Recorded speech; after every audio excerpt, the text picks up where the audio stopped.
redheads are being welcomed into the black community of TikTok. So, as a very proud, freshly inducted honorary member of this community, I thought I'd address two groups of white people that are kind of being annoying right now about it.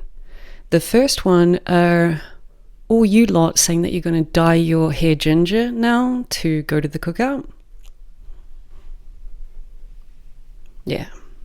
Everyone want to be a ginger, but nobody want to be a ginger. And the second lot of you, the ones in the comment section that are sudden experts on what the word black means. You lot are the ones that are pissing me off the most. Yeah? Because if you want to be pedantic, be pedantic. Fucking lean in. Yeah? Like, I want a full etymological history of the word all the way back to its prehistoric roots. Or shut the fuck up. Okay, fair. Who would have the time and their right mind to do that? The word black can be traced back to its Proto-Indo-European root, blech, which meant to burn with black smoke or to burn black with smoke. This root word was incorporated into all kinds of languages and to Old English specifically as an adjective. We see this in the first written records, which were about 1,000 years ago. Half de black fucks, having black hair. This word doubling up to mean long grass, which is where the word flax comes from. And then we still see the word being used as an adjective into Middle English, which is where you see black as a blue man. For those that don't know what a blue man is, black people in medieval Europe were sometimes referred to as blue. And my question is, does Snoop know this? Because if he doesn't, could someone please tell him? I think he'll make his day. But at the same time period in Middle English, African scholars in Alkebulan literature were referring to white people as red. So yeah, fair enough. Like, well, it would take 700 more years for sunblock to be invented. Of course we were fucking red.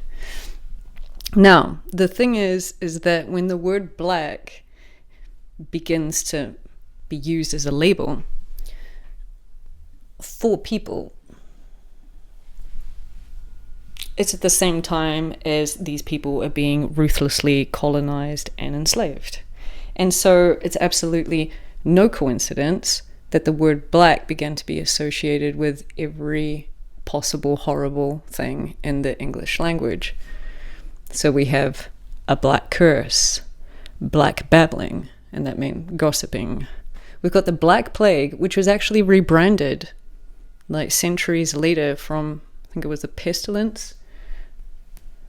Then we've got the Queen's black enemy.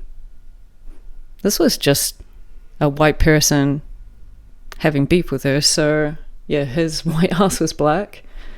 Anyway, this is all to show that up until halfway through the 20th century, the word black was being used and weaponized. Committing the black meant fucking up. But that's also the thing about language. It can be consciously reclaimed. And that's exactly what happened with the phrase that changed almost half a millennia of negative meanings of the word. Black is beautiful.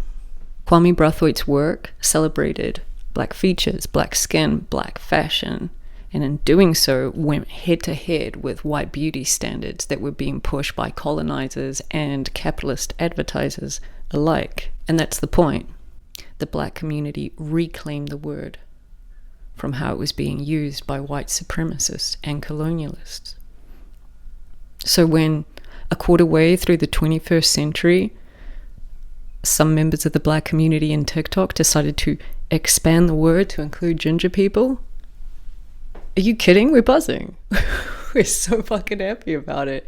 It's an honor. Because what's happened this past week is empathy. Radical empathy for another group of people that don't fit the white beauty standard. Ginger people, we've We've been made to feel viscerally uncomfortable in our own bodies. And we live with that potential of harassment everywhere we go around white people.